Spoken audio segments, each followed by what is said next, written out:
Hello everyone. कैसे हैं आप सब लोग। आई होप आप सब लोग अच्छे होंगे और आप सब लोग अच्छी पढ़ाई कर रहे होंगे। अच्छा, आप सब लोगों को नवरात्रि की हार्दिक शुभकामनाएं। माँ सरस्वती आपके ऊपर हमेशा आशीर्वाद बनाए रहे और आप सफलताओं के ऊंची ऊंची कामयाबी को सीढ़ियों को छुएं, ये मेरी दुआ रहेगी।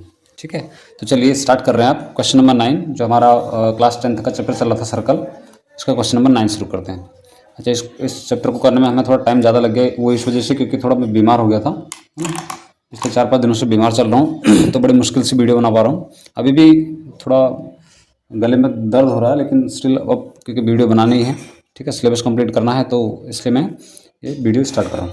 चलिए, तो क्वेश्चन नंबर 9 स्टार्ट कर रहे हैं। क्वेश्चन नंबर 9 में लिखा है, आपके सामने बेसिकली एक डायग्राम बना के दिया है कुछ इस तरह का, और लिखा हुआ है कि in figure 10.13 X Y and X dash Y dash. देखिए, ये एक्स और वाई और ये नीचे एक्स डैश वाई डैश।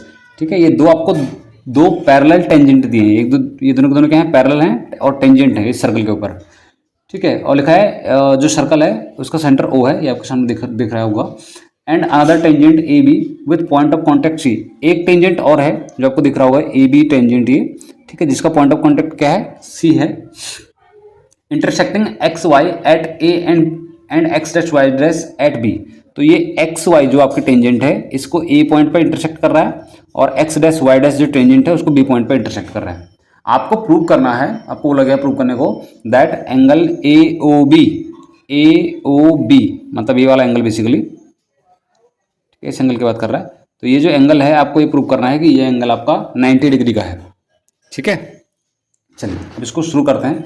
किस तरह से हम इसको अप्रोच करेंगे वो देख लेते हैं। सबसे पहले, अच्छा, आप गिवन में लिखना चाहते तो गिवन में लिख सकते हैं कि X Y and X dash Y dash are two tangent having point of contact P and Q. Similarly A B is another tangent having point of contact C. है ना, इस तरह से जो चीज़ें मतलब क्वेश्चन में आपको लिखी हुई है वो आप गिवन में डाल सकते हैं। मैं डायरेक्ट इसको टू प्रूव लिख रहे हैं। हमें प्रूव क्या करना है, देखिए हमें प्रूव करना है that angle A O B equals to 90 degree हमें प्रूव करना है। ठीक है, ये वाला जो एंगल है बेसिकली। अच्छा, इसको प्रूव कैसे कर सकते हैं। देखिए, मैं पहले आपको थोड़ा सा एक बार बता दे रहा हूँ कि आप इसको सॉल्व किस तरह से करोगे। अगर आपको समझ में आ जाएगा तो आप खुद से भी कर सकते हो इसको। देखो, हम क्या करेंगे, इस ओ से इस सी, ठीक है, जो पॉइंट ऑफ कॉन्टैक्ट सी है इसको मैं ज्वाइन कर दूंगा अगर इस तरह से। चलो मैं ज्वाइन करके दिखाई देता हूँ आपको, एक सेकेंड। ठीक है, इस पॉइंट को हम ज्वाइन कर देते हैं। ठीक है, ये हमने ज्वाइन कर दिया। और मैं इन एंगलों के कुछ नाम देता हूँ। जैसे मान लीजिए कि इस एंगल का नाम मैं एंगल 1 देता हूँ, इसका नाम मैं एंगल 2 दे देता हूँ, ये एंगल मेरा 3 बन गया और ये वाला एंगल मेरा 4 बन गया। ठीक है, अब कोई भी दो ट्रायंगलों को लेके मैं इनको आपस में कॉन्ग्रुएंट प्रूव करने की कोशिश करता हूँ। ठीक है, चाहे तो 3 और 4 ये दो ट्रायंगल ले लीजिए। ठीक है, यानी कि ए ओ सी एक ट्रायंगल ले लीजिए, ए ओ सी, और एक ए ओ पी ये वाला ट्रायंगल ऊपर वाला। ठीक है, या फिर नीचे वाला भी ले सकते हैं, उसमें कोई वो हेडेक लेने की बात नहीं है कि आप बी ओ क्यू और बी ओ सी इस ट्रायंगल को भी ले सकते हैं, इन दो ट्रायंगलों को। ठीक है, किन्हीं दो को हम क्या कर देंगे, कॉन्ग्रुएंट प्रूव कर देंगे, जिससे हमारे दो ट्रायंगल कॉन्ग्रुएंट हो जाएंगे। और फिर बाद में हम फाइनली क्या करेंगे, हम देखो एंगल 1 2 3 4 इन चारों को हम ऐड कर देंगे। इन चारों एंगलों को जो सम होगा वो कितना होगा, 180 डिग्री होगा, क्योंकि एक सीधी लाइन है, देखो पी क्यू है ना, तो सीधी लाइन के ऊपर बनने वाले एंगलों का सम 180 हो जाएगा, और वहाँ से फिर हम इसको प्रूव कर देंगे। चलिए, सबसे पहले हमने जो चीज़ को ज्वाइन किया है तो वो कंस्ट्रक्शन में डालना पड़ेगा हमें। तो कंस्ट्रक्शन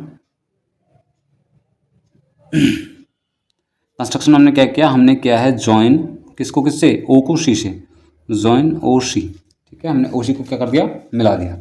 अब प्रूफ शुरू करते हैं इसका प्रूफ। तो हमने जैसे ही ओ सी को मिलाया वहाँ से हमारे पास दो ट्रायंगल बन गए। अब इन दो ट्रायंगल को हम क्या करेंगे, कॉन्ग्रुएंट प्रूफ करने की कोशिश करेंगे। चलिए, दो ऊपर वाले ट्रायंगल को ही ले लेते हैं।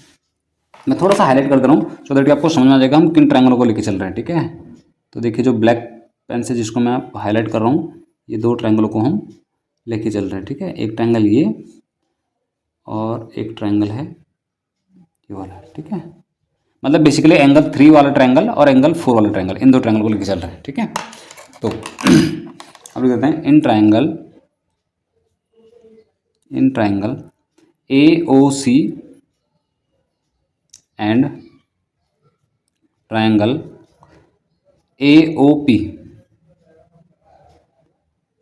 अच्छा, अब इन दो ट्रायंगलों में देखिए जरा क्या क्या चीज़ें हमें गिवन है और क्या चीज़ें हम ऐसी लगा सकते हैं कि हम इन दोनों को कॉन्ग्रुएंट प्रूव कर दें। देखिए सबसे पहली बात तो ओ से लेके सी तक की जो लेंथ है ये अगर आपको दिख रही है तो ये लेंथ कौन सी है, ये रेडियस है, क्योंकि सेंटर से लेके सर्कल के एक कॉर्नर तक जा रही है तो ये रेडियस है। सिमिलरली ओ से लेके पी तक ये भी तो एक रेडियस ही है ना। तो एक तो यही चीज़ आ गई हमारे पास, हम लिखेंगे ओ सी इक्वल्स टू ओ पी।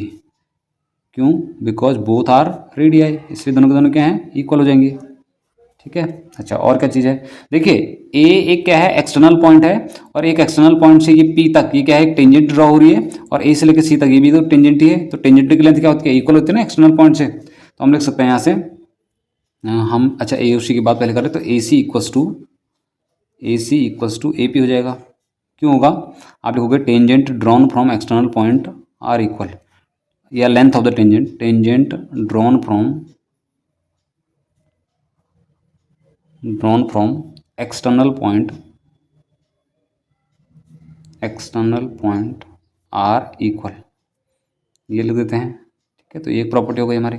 और क्या चीज़ है हमारे पास, और देखिए जो ओ ए लाइन है ये दोनों ट्रायंगलों के लिए कॉमन हो रही है। ठीक है, तो हम लिख देंगे ओ ए इक्वल्स टू ओ ए, ये क्या है, दोनों में, ये दोनों में कॉमन है। ठीक है, तो हमारे पास तीनों की तीनों साइडें क्या आ गई, इक्वल आ गई हैं। तो इसलिए हम लिख सकते हैं कि जो ट्रायंगल है हमारा A O C will be congruent to triangle A O P by कौन सी कॉन्ग्रुएंसी से, बाई ट्रिपल एस कॉन्ग्रुएंसी से।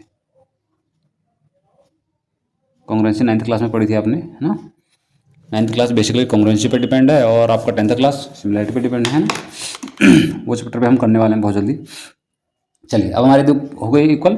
अब यहाँ से होगा कि हमारी दो एंगल 3 और एंगल 4 क्या हो जाएंगे, आपस में इक्वल हो जाएंगे। तो हमारा हो जाएगा यहाँ से एंगल 3 इक्वल्स टू एंगल 4, क्यों होंगे, by C P C T. ठीक है, सी पी सी टी क्या होता है, corresponding part of congruent triangle. ठीक है, इसको ले सकते हैं। अच्छा, अब जैसे 3 और 4 हमने प्रूव किया है इक्वल, वैसे 1 और 2 भी हो जाएंगे नीचे वाले ट्रायंगल अगर हम इसको लगाएंगे तो। अब क्योंकि सेम प्रोसेस नीचे वाले में भी चलेगी, तो हम जब सेम प्रोसेस कर रहे होते हैं तो हम दोबारा उसको करते नहीं हैं, हम लिख देते हैं सिमिलरली। हम लिख देंगे similarly angle 2 equals to angle 1, या एंगल 1 इक्वल्स टू एंगल 2। ठीक है, अब इतना हमें पता लग गया। अब इसके बाद हम क्या करेंगे, चारों एंगलों को ऐड कर देंगे। तो हम लिखेंगे angle 1 plus angle 2 plus angle 3 plus angle 4 that is equals to 180 degree. अब इसका भी रीजन देना पड़ेगा कि 180 डिग्री क्यों है, ये क्यों है भाई 180 डिग्री, बताइए। तो ये है सम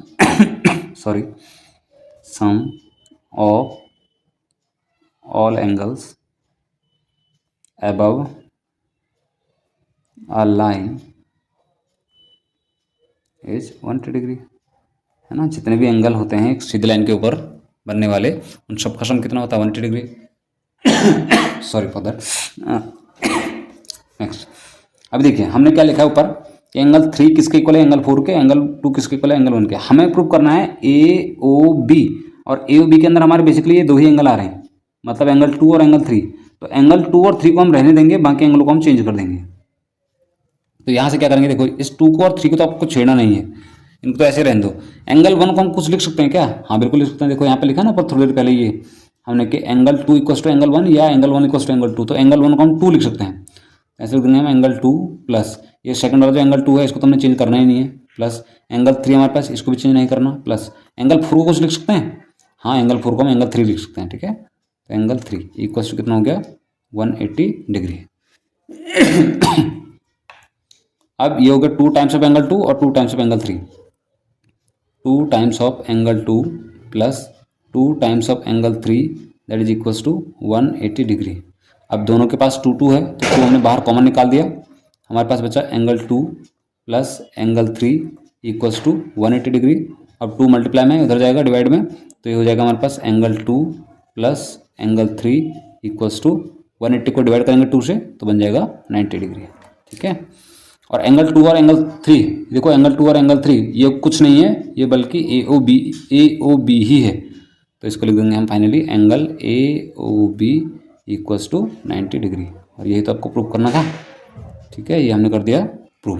ये है आपका क्वेश्चन नंबर 9, आसान था। ठीक है, चलिए मूविंग टू क्वेश्चन नंबर 10।